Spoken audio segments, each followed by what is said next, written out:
வணக்கம். உண்மை செய்திகளுக்கு உங்களை வரவேற்கிறோம். நெல்லை தச்சநல்லூர் உலகம்மன் கோவில் தெருவில் அருள்மிகு ஸ்ரீ காளியம்மன், அருள்மிகு ஸ்ரீ மாரியம்மன், அருள்மிகு ஸ்ரீ தங்கம்மன் மற்றும் காலபைரவர் கொடை விழா 30/3/2025 முதல் 1/4/2025 வரை வெகு சிறப்பாக நடைபெற்றது. 1/4/2025 தேதியன்று காலை 8 மணிக்கு பால்குடம் எடுத்து வருதல், மதியம் 12 மணிக்கு மதிய கொடை மற்றும் அன்னதானம் நடைபெற்றது. மாலை 3 மணிக்கு தாமிரபரணி ஆற்றில் கரகம் எடுத்து வருதல், தீச்சட்டி எடுத்து வீதி உலா வருதல், மாலை 6 மணிக்கு முளைப்பாரி ஊர்வலம் சுற்றுதல், இரவு 10 மணிக்கு அலங்கார தீபாராதனை, இரவு 12 மணிக்கு சாம கொடை விழா மற்றும் வான வேடிக்கை நடைபெற்றது. இதில் ஏராளமானோர் கலந்து கொண்டனர். கலந்து கொண்ட அனைவருக்கும் பிரசாதம், அன்னதானம் வழங்கப்பட்டது. கொடை விழாவில் புளியங்குடி நாதஸ்வர கச்சேரி நடைபெற்றது மற்றும் அகில இந்திய அதிமுக கலை இலக்கிய பிரிவு மாவட்ட இணை செயலாளர் சாம்பவி டி மாரிமுத்து மற்றும் தமிழ் புலிகள் கட்சி தச்சை மாடத்தி மற்றும் ஊர் பொதுமக்கள் பலர் கலந்து கொண்டனர். விழா ஏற்பாடுகளை ஊர் நாட்டாமை பி மாரிமுத்து என்ற ராசுக்குட்டி, துணை நாட்டாமை பி சிவபாலமுருகன், கணக்கர் பி காளிராஜ் மற்றும் ஸ்ரீ உலகம்மன் கோவில் தெரு ஊர் பொதுமக்கள் மற்றும் இளைஞரணி மற்றும் விழா கமிட்டியார் செய்திருந்தார்கள்.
ஆச்சநல்லூர் உலகம்மன் கோவில் தெரு சம்பந்தப்பட்ட திருக்கோயில் கொடை விழாவான மிக சீரும் சிறப்பாக நடந்து கொண்டு இருக்கிறது.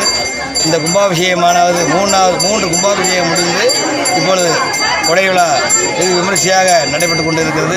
இங்கு உள்ள பக்தர்கள் எல்லாம் ரொம்ப கஷ்டப்பட்டவா, பணக்காரரோ கோடீஸ்வரரோ லட்சாதிபதியோ கிடையாது, அன்றாடம் கோச்சு எல்லாருமே. ஆனால் அவங்களுடைய சாதனையானது இந்த கோயிலில் கல் கோபுரமாக கட்டி தெய்வ சங்கல்பம் மண் உயர மனை உயர உயர கோமான் உயர்வான் என்பதற்கு பொருளாக இந்த உலகமங்கல் பக்த மக்கள் அனைவரும் ஒன்று கூடி மகளிர் அணி பெரியவர்கள் சிறியவர்கள் அனைவரும் ஒன்று கூடி இந்த கோபுரத்தை ஸ்தாபனம் செய்து 3வது கும்பாபிஷேகம் நடத்தி இன்று கொடை விழா கண்டு கொண்டிருக்கிறார்கள். இங்கு வரக்கூடிய அனைத்து பக்தர்களுக்கும் எல்லா உள்ள செல்வமும் கிடைத்து வேலுமே சிறப்பாக வாழ்வார்கள். வாழ்க வளமுடன்.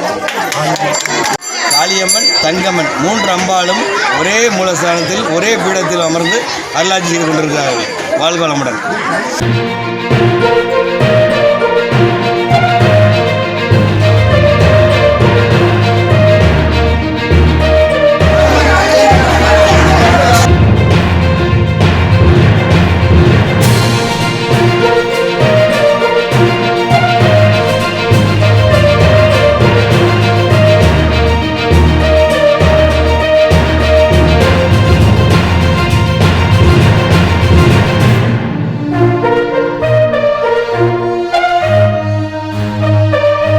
Thanks for watching உண்மை செய்திகள்.